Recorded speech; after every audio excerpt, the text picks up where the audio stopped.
ॐ अज्ञानतिमिरान्धस्य ज्ञानञ्जनशलाकया चक्षुरुन्मिलितं येन तस्मै श्रीगुरुवे नमः। हरे कृष्णा। श्री चैतन्य चरितमृत मध्य लीला चैप्टर 10 और प्रयास संख्या 51।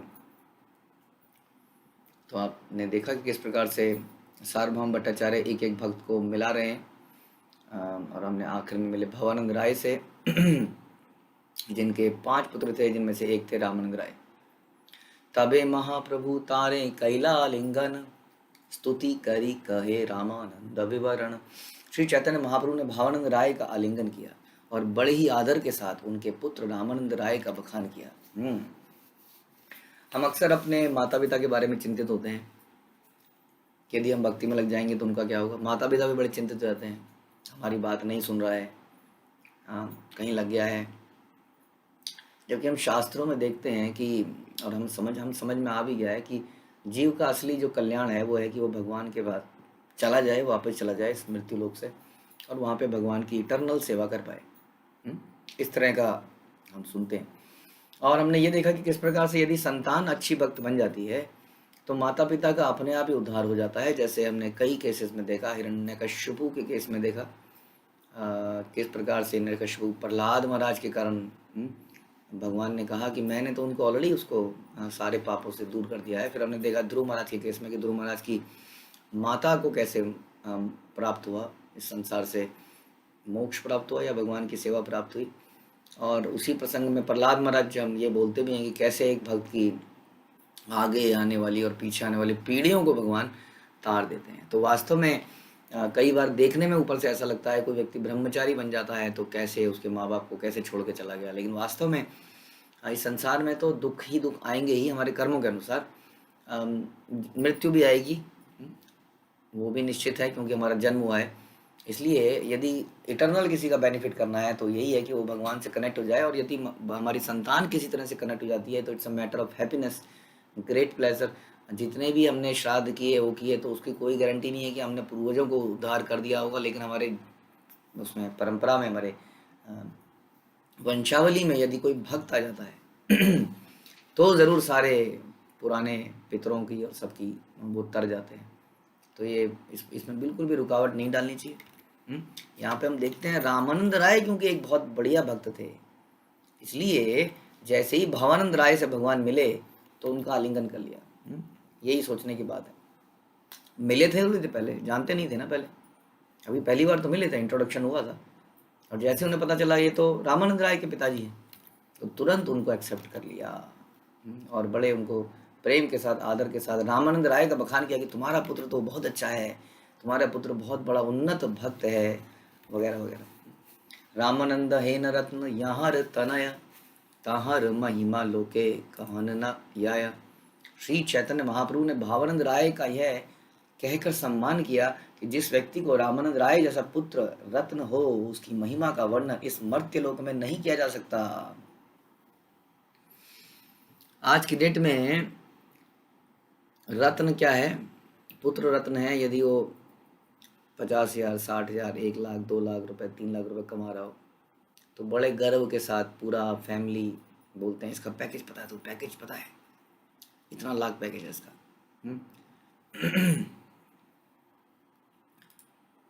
क्या हुआ?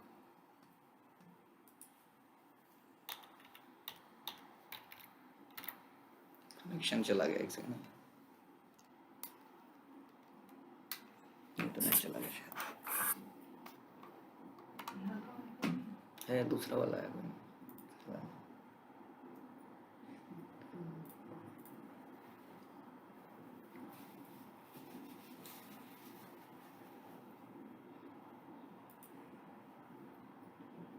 हरे कृष्णा। Recording in progress. हरे कृष्णा। माफ कीजिएगा, इंटरनेट का कुछ इशू आ गया यहाँ पर। ओके,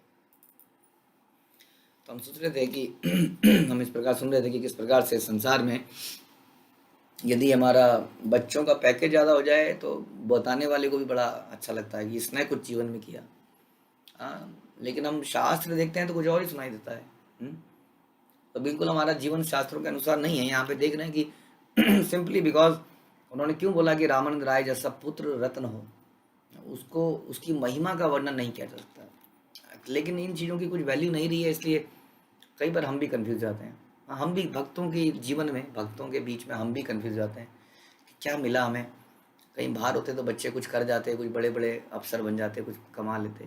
अभी भी बन सकते हैं, ऐसा नहीं है।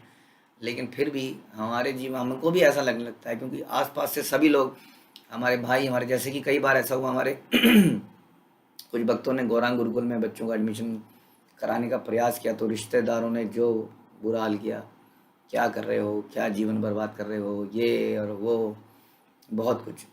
क्योंकि ऐसा लगता है कि जीवन का पर्पज़ ही ये बन गया है, पैसा कमाना। और जो बढ़िया से पैसा कमा सकता है वो सक्सेसफुल है, और उसके पिताजी भी बड़े गर्वान्वित हैं, सीना एकदम चौड़ा है गर्व से।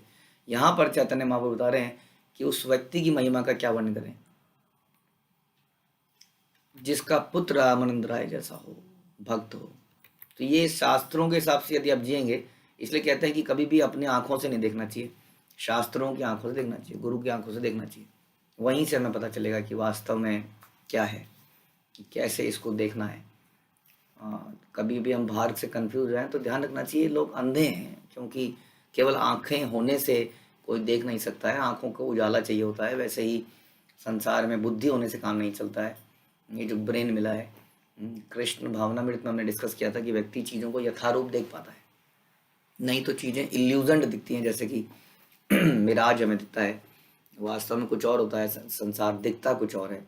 तो जब कृष्ण भावनामृत में होते हैं, गुरु की नज़र से, शास्त्रों की नज़र से देखते हैं, तब हमें चीज़ें यथारूप दिखती हैं, नहीं तो हम डेफिनेटली इल्यूजन हो जाएंगे। जैसे दुर्योधन जो है इल्यूजन्ड हो गए थे इंद्रप्रस्थ में, कि पानी को जमीन समझ बैठे, जमीन को पानी समझ बैठे।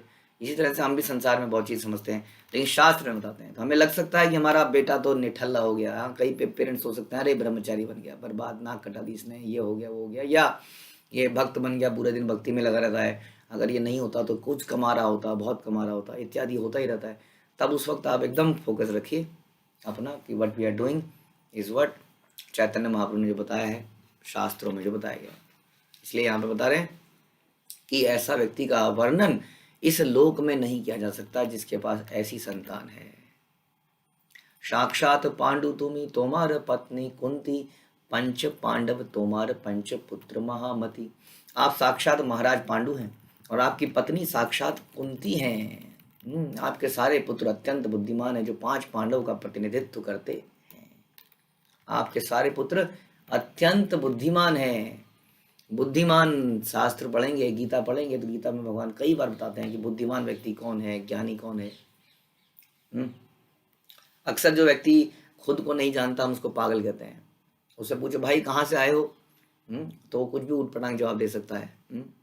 वो कह सकता है कि जी कहाँ से, क्या है, क्या अमेरिका से आए हूँ, और कहाँ से आए हूँ पता नहीं तुम्हें, मतलब क्या क्या करते, क्या हो, क्या करते हो, अरे प्रधानमंत्री हैं, कहाँ के, हम यहाँ के, हिंदुस्तान के, तो आए तो लेकिन अमेरिका से हो, हाँ वहाँ के भी हैं, तो कुछ भी बोल सकता है वो।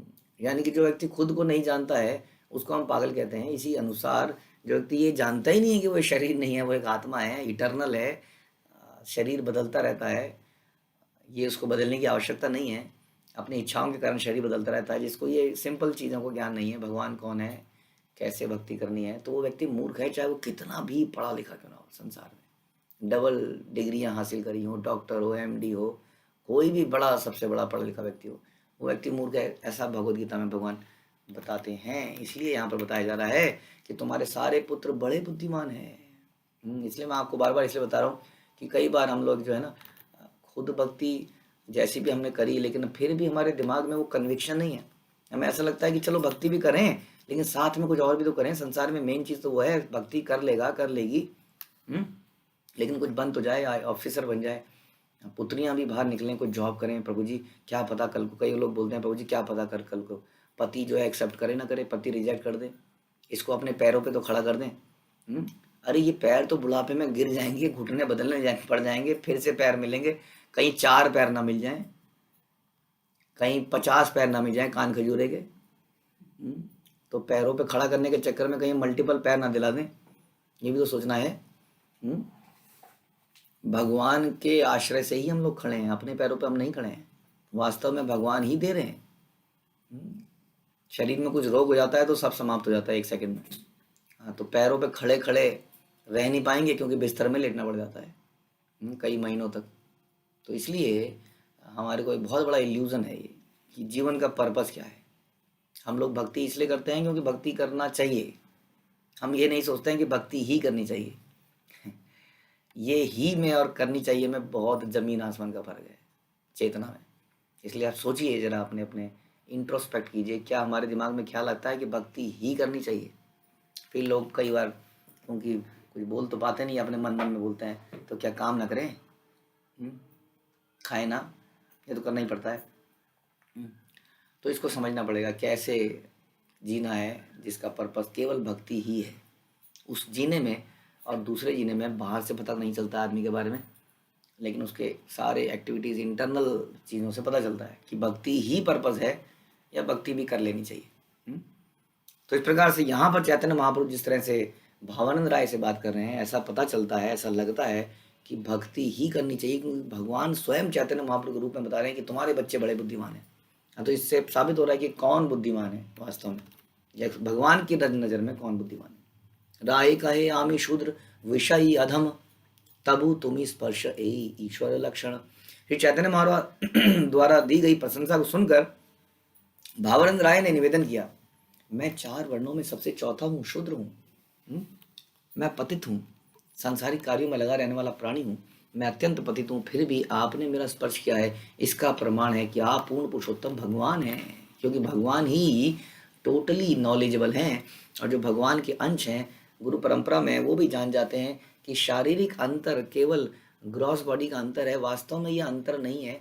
हम सब एक ही ईश्वर के अंश हैं। जो व्यक्ति ऐसा समझ जाता है, पंडिता समदर्शिना, उस व्यक्ति के हृदय में हमेशा प्रेम ही प्रेम उमड़ता है हर व्यक्ति के लिए। और इसी तरीके से this is the piece formula. जब हम समझते हैं कि सुहृदम सर्वभूतानाम, कि सबके हृदय में भगवान बैठे हैं, सबके वेल विशर हैं, हम सब उन्हीं के संतान हैं। What is the difference between you and me? Nothing. The difference जो भी है वो शरीर के आधार पर है कि ये शरीर कहाँ पर पैदा हुआ। आधार कार्ड में कौन सा एड्रेस लिखा हुआ है, कौन सी नेशनैलिटी लिखी हुई है।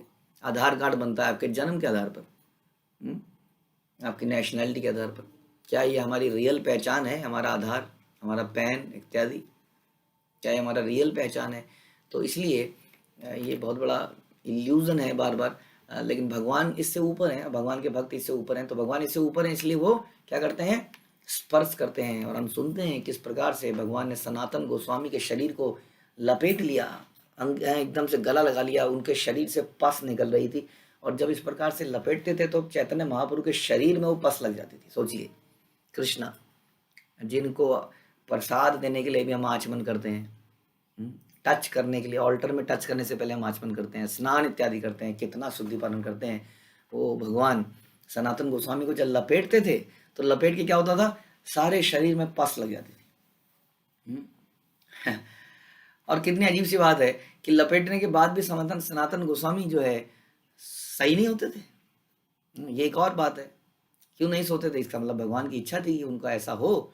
और अंत में जब भगवान, जब वो अपने शरीर जब समाप्त करने चाहते हैं कि नहीं, इस तरह से मैं आपके प्रति अपराध कर रहा हूँ, अंदर ही अंदर भगवान से दूर रहने लगे। हाँ, कि नहीं भगवान के पास जाऊंगा तो मुझे गले लगाएंगे। लेकिन भगवान छोड़ने वाले कहाँ थे? भगवान बड़े ताकतवर तो थे ही, लंबे चौड़े, वो पकड़ते थे किसी को तो कहाँ छोड़े कोई। तो उस वक्त उन्होंने सोचा कि मैं जो है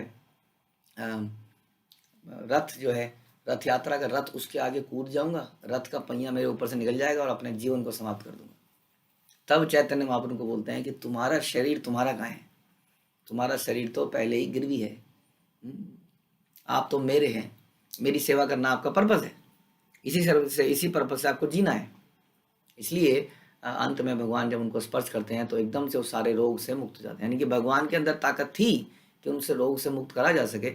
इसलिए कहते हैं कि भक्त के जीवन में, हमारे जीवन में जो भी होता है, हमें सोचना चाहिए कि sir mercy of Krishna, Krishna नहीं चाह रहे हैं कि हमारी समस्याएं सॉल्व हो, तो हम क्यों इतना हाथ फापड़ दपड़ कर रहे हैं? उन्हीं समस्याओं के बीच में भगवान के प्रति शरणागति रहें, ऐसी कृष्ण की इच्छा है। तो हमने ये समझा कि कैसे भगवान और भगवान के भक्तों के बीच में शारीरिक अंतर नहीं रहता है। वो समझता है कि शारीरिक अंतर, कोई ये गोरा भक्त है, ये काला भक्त है, ये काली काली सी है, अच्छी नहीं लगती है देखने में, तो जो गोरी गोरी से हैं उन्होंने अपना ग्रुप बना लिया हाँ, जो सुंदर दिखने वाली हैं उन्होंने अपना ग्रुप बना लिया। प्रभु जी लोग में तो शायद इतना इस चीज़ का तो नहीं है, कपड़ों का हो सकता है कि ये वेल सेटल्ड है, ये देखो जी लोअर लोअर व्यक्ति है, वहाँ पे ये हो सकता है उसकी पोजीशन के हिसाब से। प्रभु जी लोगों में ईगो ज़्यादा है तो कहते हैं ये लोअर है, हाँ इसकी रैंक कम है, हाँ सामाजिक तौर से ये निम्न है, तो उच्चतर बुद्धिजीवी, सो कॉल्ड बुद्धिजीवी एक साथ आ गए और बाकी लोगों को अलग कर दिया। और इस तरीके से हम लोग अक्सर भेद करते हैं। तो यहाँ पर जो है देखा जाता है कि भगवान भेद नहीं करते हैं, ये तो केवल अपने आप को शुद्ध बता रहे हैं। हमने बताया कि जब कोढ़ भी हो गया वासुदेव विप्र को, सनातन गोस्वामी को, तब भी भगवान ने कैसे उनका स्पर्श किया, उनका आलिंगन किया, और कैसे हरिदास ठाकुर का भगवान आलिंगन करते थे, जो स्वयं मुस्लिम अपने आप को मानते थे, वहाँ पे जन्मे थे या पैदा उसी जगह में हुए थे।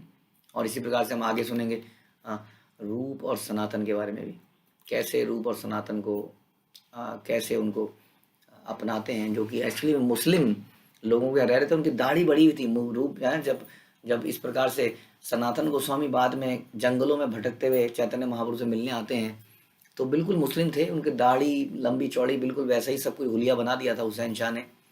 और तब भी चैतन्य महाप्रभु बोलते हैं कि बाहर एक भक्त खड़ा है, महान भक्त खड़ा है, उसको लेके आइए।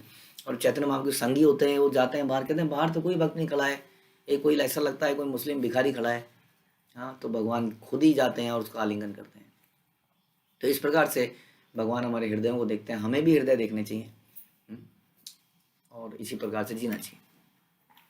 ओके, तो उन्होंने कहा कि आप पूर्ण भगवान हैं, क्योंकि आपको इतनी मतलब कैसे आप मुझ जैसे नीच को अपना रहे हैं, इसका मतलब आप भगवान स्वयं है।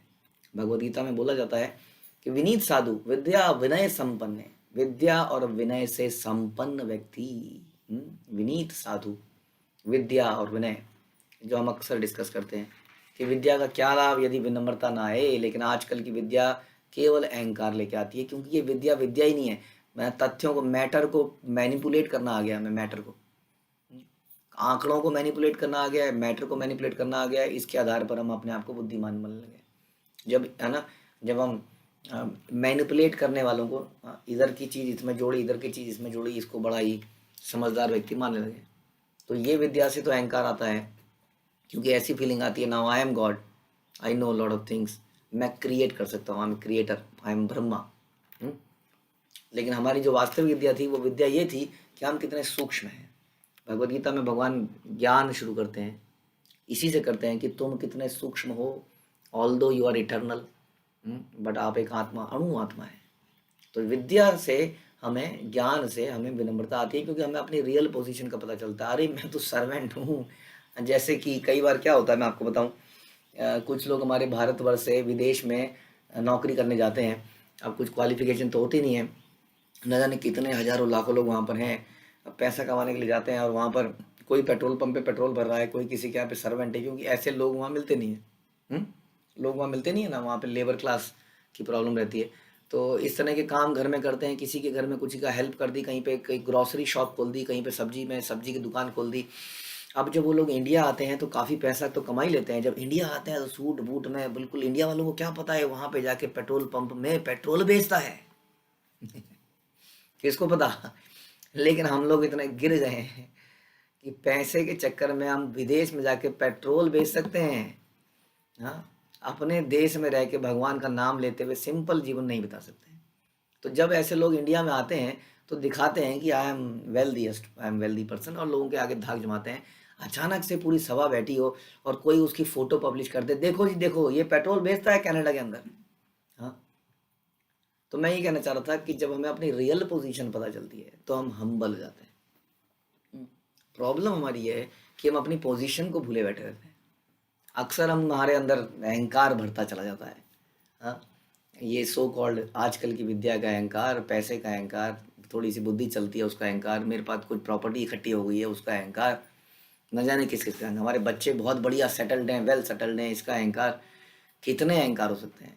और जब हमें रियल ज्ञान मिलता है, you are just a simple servant of Krishna, and वो भी बनने के लायक नहीं है वास्तव में, तो आप थे कृष्ण के सर्वेंट थे, आपको वहाँ से उठा के फेंका गया है आपके अहंकार के कारण, आपकी अशुद्धि के कारण।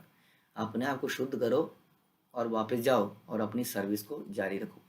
तो इस प्रकार के ज्ञान जो है हमें शास्त्र देता है। इसलिए विद्या विनय संपन्ने, इस प्रकार की जो विद्या है ये विनम्रता लाती है। इसके अलावा जो भी है वो अविद्या है। ये भी भगवान गीता में बोलते हैं कि इसके अलावा दम्भ दम्भ रहिता जो भी है गुण है, उसमें कई सारे गुण बताए गए। इसके बोला इसके अलावा जो भी है अविद्या है।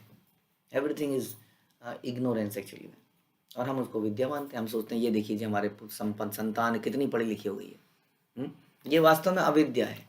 तो इसलिए विद्या विनय संपन्न ब्राह्मणे कवि हस्तिनी, जो इस प्रकार से विद्या में, सही विद्या में संपन्न हो जाता है, और वो ब्राह्मण में, एक गाय में, एक हाथी में, कुत्ते में, चांडाल में कोई अंतर नहीं देखता, क्योंकि वो उनकी आत्मा को देख पाता है, उनके अंश, कृष्ण के अंश को देख पाता है, ना कि उनके शरीर के डिफरेंस को देखता है।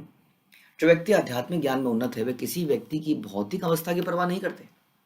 आध्यात्मिक दृष्टि से उन्नत व्यक्ति हर जीव के आध्यात्मिक स्वरूप को देखता है। अब देखिए क्या हम आज की डेट में ऐसा करते हैं कि सोशल स्टेटस के ऊपर उसकी चमड़ी का कलर देखकर, उसकी साड़ी की क्वालिटी देखकर, उसके है ना कपड़ों को देखकर क्या हम भेद करते हैं अभी भी? तो हम अभी भी शारीरिक लेवल पर हैं। वह मनुष्य के भौतिक शरीर से प्रभावित नहीं होता, अभी तो मनुष्य के आध्यात्मिक स्वरूप को देखता है। फलता भवानंद राय को श्री चैतन्य महाप्रभु का कथन अच्छा लगा, जिससे पता चलता है कि महाप्रभु ने भवानंद राय की सामाजिक स्थिति की परवाह नहीं करी। वो सामाजिक तौर पे शूद्र थे, बल्कि महाप्रभु ने भवानंद राय, रामानंद राय, उनके भाइयों की आध्यात्मिक स्थिति पर ही विचार किया। भगवान का भक्त भी ऐसी ही मनोवृत्ति रखता है, उसको रखनी चाहिए। वह किसी भी व्यक्ति को, किसी भी जीव को आश्रय देता है, चाहे वो ब्राह्मण का हो या चंडाल का हो। गुरु सारे लोगों का उद्धार करके हर व्यक्ति को आध्यात्मिक जीवन की प्रेरणा देता है। ऐसे भक्त की शरण लेकर मनुष्य अपना जीवन सफल बना सकता है, जिसकी पुष्टि श्रीमद् भागवत में की गई। बताया गया कि किरात, हूण, आंध्र, पुलिंद, पुलकश, आभीर, शुंभ, यवन तथा खस जातियां, यहाँ तक कि अन्य लोग भी जो पाप कर्मों के अभ्यस्त हैं, हैबिचुअल हैं, भगवत भक्त की शरण ग्रहण करके शुद्ध बन जाते हैं, बन सकते हैं, क्योंकि भगवान की परम भक्ति परम है। मैं उन्हें नमस्कार करता हूँ। तो जो कोई भी पूर्ण पुरुषोत्तम भगवान या उनके शुद्ध भक्त की शरण लेता है वह आध्यात्मिक पद को प्राप्त करता है और भौतिक कलमश से मुक्त हो जाता है। इसलिए वो किसी भी जाति का हो, कैसे भी रंग का हो, कैसे भी सोशल इकोनॉमिक बैकग्राउंड का हो, वो सारे भौतिक कलमश से मुक्त हो जाता है।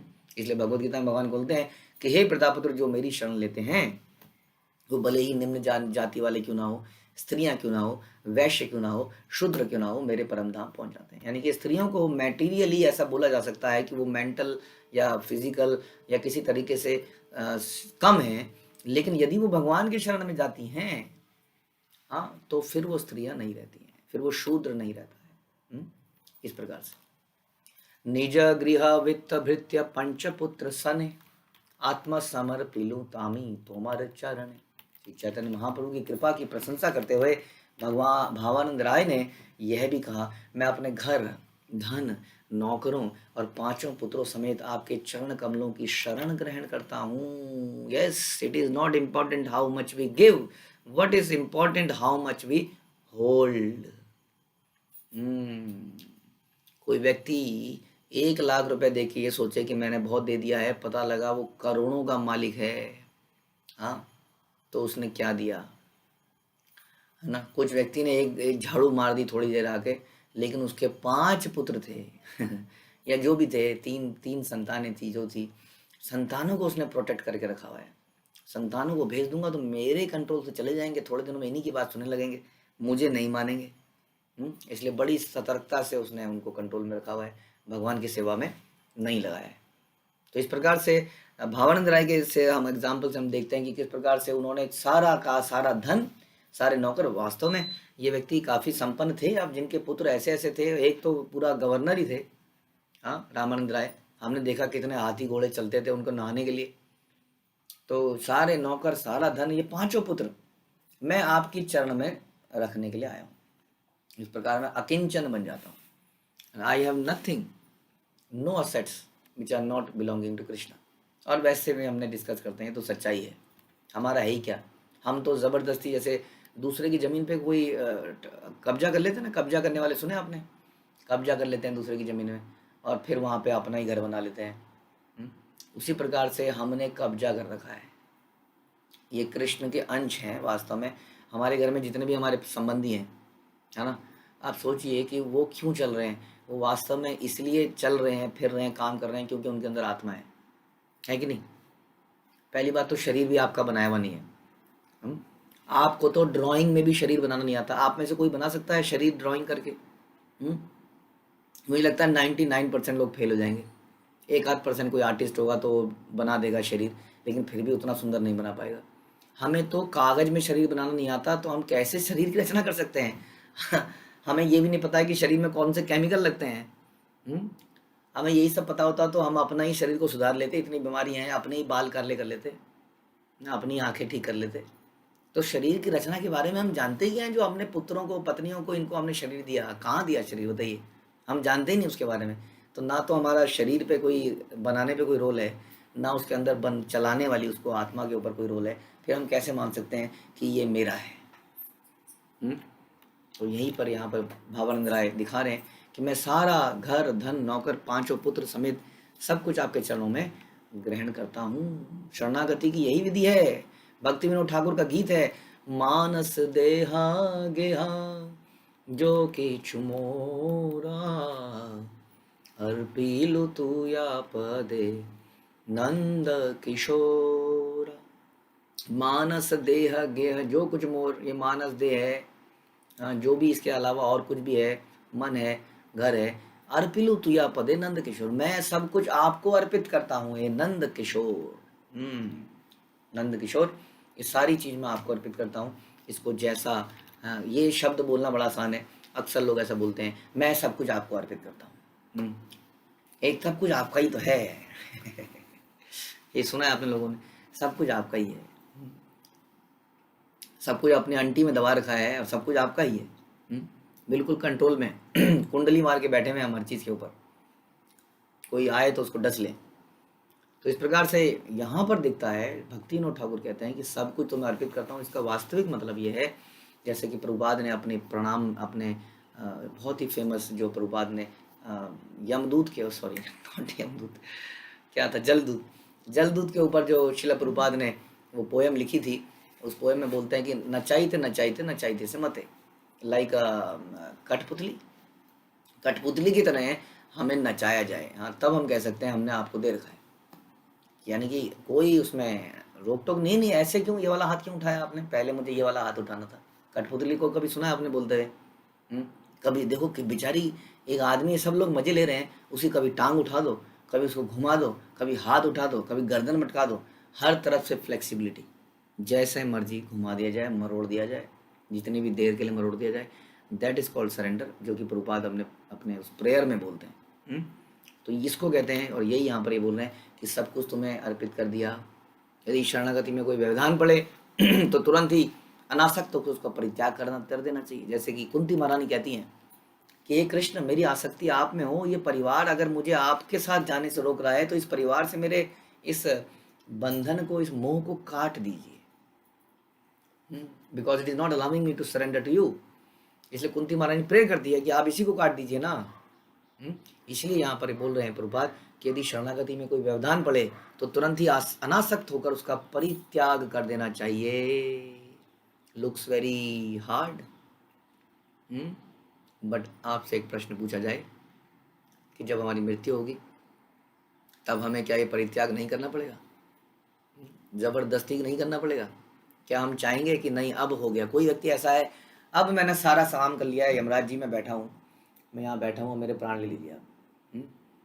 Not possible. कोई व्यक्ति कभी भी ऐसा कहने को राजी नहीं है। तो हमें जब भी हमारी मृत्यु होती है तो खींचा ही जाता है जबरदस्ती ही।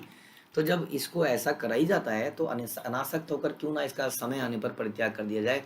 यदि शरणागति में कोई व्यवधान पड़ रहा है तो बता रहे हैं कि अनासक्त होकर उसका त्याग कर देना चाहिए।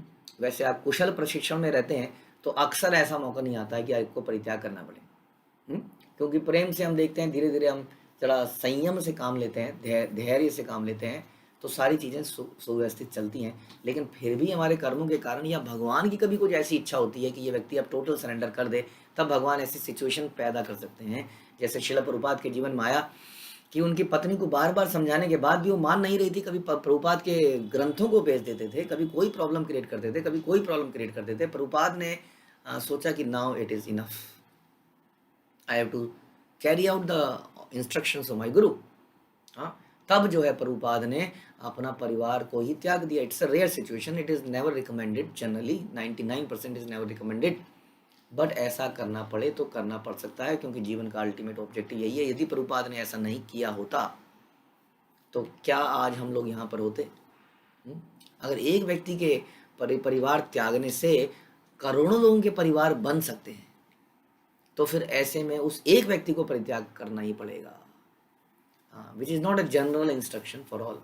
बट कहने का मतलब है हम इन परित्यागों को कम से कम अप्रिशिएट तो कर सकते हैं। प्रभुपाद का जन्मदिन आने वाला है, 125वां, राइट, और तिरुभाव है, जन्मदिन, यस, अपीयरेंस डे। तो उसके उपलक्ष्य में पूरा इस्कॉन जो है चारों तरफ काफ़ी कुछ कर रहा है, उसके लिए काफ़ी कुछ किया जाएगा।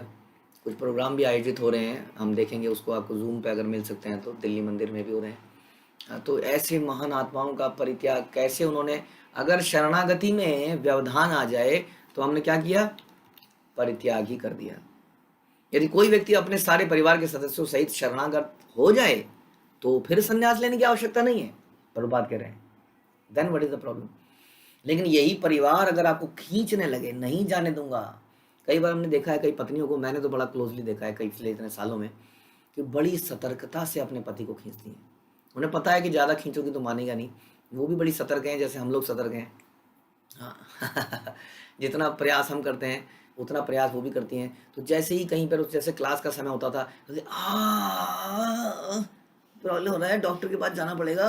हाँ, तो कई बार ऐसा होता है, हमने कहा ये हो क्या रहा है, ये तो बड़ी चाल चली जा रही है, बड़े तरीके से। नहीं, अभी तो वहाँ जाना है, वो सामान लेना है, इसका कल एग्ज़ाम है, चलो चलो सामान लेने चलो।